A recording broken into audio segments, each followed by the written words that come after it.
তো তাহলে আসুন শুনি জান্নাতের ফিচার কি। জান্নাতের কমন একটা ফিচার হচ্ছে জান্নাতে there will be no sickness in paradise. আসসালামু আলাইকুম ওয়া রাহমাতুল্লাহি ওয়া বারাকাতুহু। আমরা শুরুতে আল্লাহ রাব্বুল ইজ্জা ওয়াল জালালের দরবারে শুকরিয়া জ্ঞাপন করছি, যিনি আজকে আমাদেরকে এরকম চমৎকার একটি পরিবেশে চমৎকার একটি ইসলামিক কনফারেন্সে উপস্থিত হওয়ার সুযোগ করে দিয়েছেন। আমরা সবাই পড়ছি কালিমাতুশ শুকর, আলহামদুলিল্লাহ। সম্মানিত সুধী, আমরা এই পৃথিবীতে খুব অল্প একটা সময়ের জন্য, একটা ট্রানজিট পিরিয়ড কাটানোর জন্য বেসিকলি আমরা এই পৃথিবীতে এসেছি। আমরা কি চিরকাল এই পৃথিবীতে থাকবো বলেন তো? না, একটা ট্রানজিট পিরিয়ডে আমরা এসেছি, আবার চলে যেতে হবে। এই যে আমাদের জীবন, এই জীবনের জন্য বিপদ, আপদ, পরীক্ষা, স্ট্রাগল, এটা অনিবার্য, এটা হবে। বিপদ নাই, কষ্ট নাই, আপদ নাই, অনিশ্চয়তা নাই, স্ট্রাগল নাই, এমনকি কেউ আছে এখানে? কেউ কি হাত তুলে বলতে পারবেন যে হুজুর আমার জীবনে কোনো বিপদ নাই, অথবা আমার জীবনে কোনো দুঃখ নাই, কষ্ট নাই, কোনো স্ট্রাগল নাই, কোনো রিস্ক নাই? এরকম সৌভাগ্যবান কেউ আছেন এখানে? তাহলে জীবনের জন্য পরীক্ষা, এটা অনস্বীকার্য, হবেই হবে পরীক্ষা। পৃথিবীর জীবনটাই এমন, এভাবেই এই লাইফকে ডিজাইন করা হয়েছে। পরীক্ষা থাকবে, এখানে বিপদ থাকবে, এগুলো উত্তীর্ণ হয়ে আপনাকে যেতে হবে। চির সুখ, চির শান্তি, এটাই পৃথিবীতে হয় না। চির সুখ এবং চির শান্তির জায়গা হচ্ছে জান্নাত। চির সুখ এবং চির শান্তি কোথায়? এটা জান্নাতের বৈশিষ্ট্য। চির সুখ, চির শান্তি, টেনশন নাই, ঝামেলা নাই, পরীক্ষা নাই, বিপদ নাই, রিস্ক নাই, স্ট্রাগল নাই, এটা হচ্ছে দ্য ফিচার্স অফ জান্নাত, জান্নাতের ফিচার। কিন্তু সমস্যা বাদে তখন যখন জান্নাতের ফিচার আমরা দুনিয়ায় খুঁজি, যেটা পাবো আমরা জান্নাতে, এটা খুঁজি কোথায়? এই তখনই সমস্যা বাদে। And this is the main problem. এটাই বড় সমস্যা। এই সমস্যার সমাধান কোথায়, এটা নিয়ে আজকে আমি কিছু কথা অ্যাড্রেস করবো ইনশাআল্লাহ। তো তাহলে আসুন শুনি জান্নাতের ফিচার কি। জান্নাতের কমন একটা ফিচার হচ্ছে জান্নাতে there will be no sickness in paradise. জান্নাতে কোনো অসুস্থতা থাকবে না, চিরসুস্থ। সুবহানাল্লাহ পড়েন। চিরসুস্থ, চির সবল, কেউ অসুস্থ হবে না জান্নাতে। জান্নাত হবে এন্টি এইজিং, জান্নাতে বয়স বাড়বে না কারো। চির যৌবনা, চির যুবক, এন্টি এজিং। আপনারা জানেন যে বর্তমান পৃথিবীতে এন্টি এজিং ক্রিম পাওয়া যায় না? ক্রিম, কথা বুঝতেছেন? এন্টি এজিং ক্রিম পাওয়া যায়। তারা বলে এই ক্রিম মাখলে চামড়ায় ভাঁজ পড়ে না। এটার দাম আছে কিন্তু অনেক।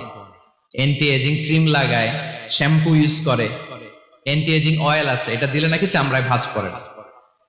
ইভেন ভারতের অনেক বড় একজন ব্যবসায়ী মুকেশ আম্বানি, নাম শুনছেন না? যে তার ছেলের বিয়ে হয়ে গেল, তো এই মুকেশ আম্বানির স্ত্রী নীতা আম্বানি, সে কিছুদিন আগে এক বোতল গোল্ড ওয়াটার খেয়েছে, gold water, and it's cost $60,000। $60,000 দাম এক বোতল গোল্ড ওয়াটারের। কেন? ফর এন্টি এজিং, যাতে বয়সের ছাপ গালে না থাকে। এখন বলেন, এভাবে কি আমাদের বয়সকে ধরে রাখা সম্ভব এই পৃথিবীতে? সম্ভব না, কারণ এই ফিচারটা দুনিয়ার ফিচার না, এটা জান্নাতের ফিচার। সুবহানাল্লাহ পড়েন। তাহলে জান্নাতে কেউ অসুস্থ হবে না। জান্নাত হবে চির যৌবন, চির যৌবনা, ওখানে আমরা যুবক থাকবো। প্রত্যেকে 33 বছরের যুবক যুবতী হয়ে জান্নাতে ঢুকবো। বিষ্ণু ইসলাম বলেন, আহলুল জান্নাতি জুরদা ওয়া মুরদা ওয়া আবনাউ সালাসিন ওয়া সালাসিন। জান্নাতে যারা যাবে শুভ্র দাড়িবিহীন, প্রত্যেকে হবে 33 বছর বয়সের। ওই যে 33 বছর বয়সে একবার ঢুকলেন, আর বয়স বাড়বে না, ওইটাই চিরকাল ওই বয়স পাবেন। জান্নাতের আরেকটা ফিচার হচ্ছে নো ফ্রাস্ট্রেশন, কোনো চিন্তা নাই, দুশ্চিন্তা নাই, হাইপার টেনশন নাই, সজীব, প্রাণবন্ত। সুবহানাল্লাহ। জান্নাতের আরেকটা ফিচার হচ্ছে there is no expiry date in Jannat. Expiry date আছে? জান্নাতে যে ঢুকবো 7 দিনের জন্য চেক ইন, নাকি? চেক ইন কয়দিনের জন্য? 7 দিন, 10 দিন পরে চেক আউট করে ফেলবে, এরকম না। নো এক্সপায়ারি ডেট, আজীবন। একবার এন্ট্রি পেলে বের হওয়ার টেনশন নাই। আল্লাহু আকবার। তাহলে no expiry date, rather it's eternal, আজীবন থাকবেন, খালিদিনা ফিহা, চিরকাল থাকবেন। এবং জান্নাতের সবচাইতে গুরুত্বপূর্ণ ফিচার হচ্ছে there will be no death in Jannat. জান্নাতে আপনার আর মৃত্যু হবে না। মৃত্যুর বিদায় হবে, তার মানে আপনি অমর হবেন। তাহলে আপনি চির সুস্থ, চির সবল হবেন জান্নাতে, চির যুবক থাকবেন, প্রাণবন্ত থাকবেন, আপনি অমর হবেন, আপনি জান্নাতে মরবেন না। জান্নাতীরা যখন জান্নাতে যাবে, ফেরেশতারা ডেকে বলবে, ইয়া আহলাল জান্নাতি ইন্না লাকুম আন তাসিহু ফালা তাসকামু আবাদা। জান্নাতীরা চিরকাল সুস্থ থাকবা, অসুস্থ হবা না। ইন্না লাকুম আন তাশিব্বু ফালা তাহরামু আবাদা। তোমরা শাবাব থাকবা, বুড়া হবা না। ওয়া ইন্না লাকুম আন তাহিয়াউ ফালা তামুতু আবাদা। চিরকাল বেঁচে থাকবা, মরবা না। এবং সেদিন জান্নাতে মৃত্যু দেয়া হবে, মৃত্যু দেয়া হবে।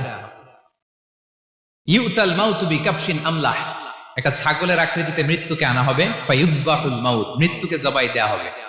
এবার জান্নাতীরা তাকিয়ে থাকবে, ফেরেশতারা বলবে, ইয়া আহলাল জান্নাতি খুলুদুন ফালা মাউত। হে জান্নাতীরা, চিরকাল এই জান্নাতে থাকবে। তাহলে জান্নাতের ফিচার পাইছেন? এখন কোন বোকা যদি এই ফিচার দুনিয়ায় খুঁজে পাবে? পাবে না, কারণ দুনিয়ার ফিচার আলাদা। দুনিয়ার ফিচার কি?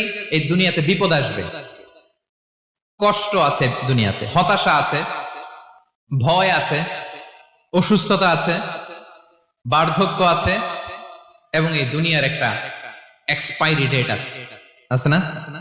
দ্য ডে ইউ ডাই, যেদিন আপনি মারা যাবেন, এটা আপনার এক্সপায়ারি ডেট। চলে যেতে হবে, চলে যেতে হবে। এই পৃথিবীতে মৃত্যুর অস্তিত্ব আছে। সবকিছু থমকে দিয়ে, আপনাকে চমকে দিয়ে মৃত্যু চলে আসবে, ঠিক কিনা বলেন? তাহলে এগুলো হচ্ছে দুনিয়ার ফিচার। এই দুনিয়াতে বিপদ আপদ, কষ্ট, ঝুঁকি, স্ট্রাগল, বার্ধক্য, অসুস্থতা, এগুলো নিয়ে আমাদেরকে টিকে থাকতে হয়। এটা দুনিয়ার ফিচার, মিলায় ফেললে হবে না। জান্নাতের ফিচার একটা, দুনিয়ার ফিচার আরেকটা। দুনিয়াতে কষ্ট থাকবে, বিপদ আপদ থাকবে। এই দুনিয়ার ফিচারটা আল্লাহ তাআলা কোরআনের একটা আয়াতে খুব চমৎকার ভাবে উল্লেখ করেছেন। সেটা দিয়েই আমি আলোচনা শুরু করেছি। আল্লাহ তাআলা ইরশাদ করছেন, ওয়ালা নাবলুওয়ান্নাকুম বিশাইইম মিনাল খাউফি ওয়াল জু'i ওয়া নাকসিম মিনাল আমওয়ালি ওয়াল আনফুসি ওয়াস সামারাত ওয়া বাশশিরিস সাবিরিন। আল্লাহ তাআলা বলছেন, অবশ্যই অবশ্যই আমি তোমাদেরকে পরীক্ষা করব, ভয় দিয়ে, ক্ষুধা দিয়ে, সম্পদের ঘাটতি দিয়ে, আতঙ্ক দিয়ে, প্রাণনাশ দিয়ে, ফল ফসলের হানি দিয়ে পরীক্ষা করব। কিন্তু এই পরীক্ষায় যারা উত্তীর্ণ হবে, যারা সবর ইখতিয়ার করবে, ওয়াবাশশিরিস সাবিরিন, ধৈর্যশীলদের জন্যই হচ্ছে সুসংবাদ। আলহামদুলিল্লাহ পড়ে। তাহলে সম্মানিত সুধী, আমরা বুঝতে পারলাম এই পৃথিবীর ফিচার হচ্ছে এখানে বিপদ থাকবে, বিপদ ছাড়া কেউ থাকবে না। স্ট্রাগল থাকবে, কষ্ট থাকবে, ঝুঁকি থাকবে, রিস্ক থাকবে, এবং নানা ধরনের বিপদ আপদ দিয়ে আল্লাহ তাআলা আমাদেরকে পরীক্ষা করবেন। এটা মাস্ট, এটা আমাদের মাইন্ডসেটে নিয়ে নিতে হবে। মাইন্ডসেটে এটা ক্লিয়ার থাকতে হবে। চিরসুখ, চিরশান্তি এই দুনিয়াতে মিলবে। কোথায় মিলবে তাহলে এটা? তাহলে বিপদ আসবেই, আপদ আসবেই, পরীক্ষা থাকবেই আমাদের জীবনে। তবে ইন্টারেস্টিংলি মজার বিষয় হচ্ছে, পরীক্ষাটা এক একজনের এক এক রকম। পুরো পৃথিবীটা একটা পরীক্ষা ক্ষেত্র, কিন্তু কারো প্রশ্নপত্রের সাথে কারো প্রশ্নপত্রের কোনো মিল নাই। সুবহানাল্লাহ। আমার পরীক্ষা একরকম, আপনার পরীক্ষা আরেক রকম, ওই ভাইয়ের পরীক্ষা আরেক রকম, ওনারটা আরেক রকম। সবাই পরীক্ষার্থী, সবাই পরীক্ষার্থী, কিন্তু কারো প্রশ্নপত্রের সাথে কারো প্রশ্নপত্রের কোনো মিল নাই। কারোর জন্য পরীক্ষা হচ্ছে সে খুব অসুস্থ, প্রচন্ড অসুস্থতা, তার জন্য পরীক্ষা। ক্যান্সারের রোগী, দুরারোগ্য ব্যাধি, ডক্টর বলছে 4th স্টেজে চলে আসছে, কয়েক মাস বাঁচতে পারে।